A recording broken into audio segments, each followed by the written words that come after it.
On est aujourd'hui le 13 dans le mois de Sivan, une journée où en Israël, en général, la majorité des coutumes reprennent les supplications, les tachanoun, car on a fini les 7 jours depuis Shavuot. Mais certaines communautés qui sont dehors d'Israël, comme ils avaient un jour de Yom Tov en plus, alors pour terminer les 7 jours après Shavuot, ça se termine donc que demain, et comme demain c'est Shabbat, alors ils ont une semaine encore où il n'y a pas de tachanoun. Même dans la paracha, on est différent. En Israël, on va lire cette semaine Be'alotra, et dehors d'Israël, ils vont lire Nasso. Alors, pour faire le shalom, justement, quel message on va partager? Si on va partager de la paracha de cette semaine, c'est un message que pour Israël. Alors, on va parler du shalom. Parce que la paracha Nasso, il y a Birkat Kohanim, Be'asem Lecha Shalom. Et même la paracha en Israël, Be'alotra, avec la menorah, elle commence avec le shalom que Dieu il a fait avec Aaron. Parce que Aaron, il avait une petite faiblesse. Quand il avait vu que tous les princes d'Israël dans la paracha de Nasso, ils ont amené leur sacrifice, et lui il dit: Dieu, moi aussi je veux faire quelque chose de moi-même. Alors Dieu il a dit: allez, pour le shalom, tu vas allumer la menorah. Chaque fois qu'on marque en hébreu quelque chose, je ne sais pas si vous le faites aussi, on marque en haut de la page Bassad. Bassad, c'est les initiales en araméen, Bessirat Dishmaya, avec l'aide de ciel. Mais Bassad aussi, c'est les initiales de Brachot Samech Daled, dont le traité Brachot, page 64.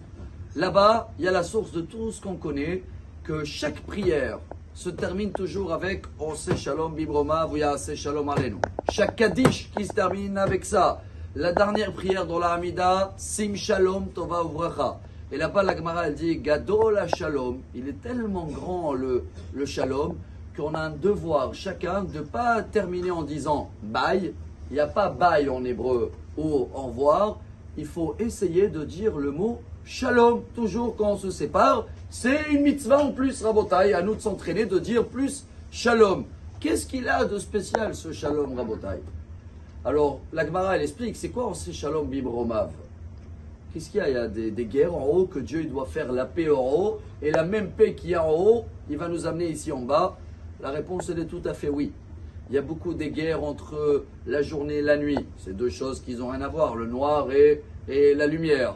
Il y a des guerres entre le feu et l'eau. À chaque instant, il y a des endroits où il pleut, et il y a aussi les éclairs, et il y a l'ange Gabriel qui est la rigueur. Il y a un autre qui s'appelle l'ange de la pluie, de Barad, il a un autre nom.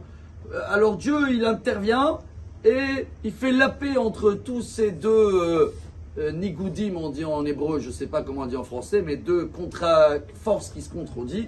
Et comment il s'appelle cette force de Dieu, de prendre deux choses qui ne marchent pas ensemble et de les unir, ça s'appelle le Ahdout.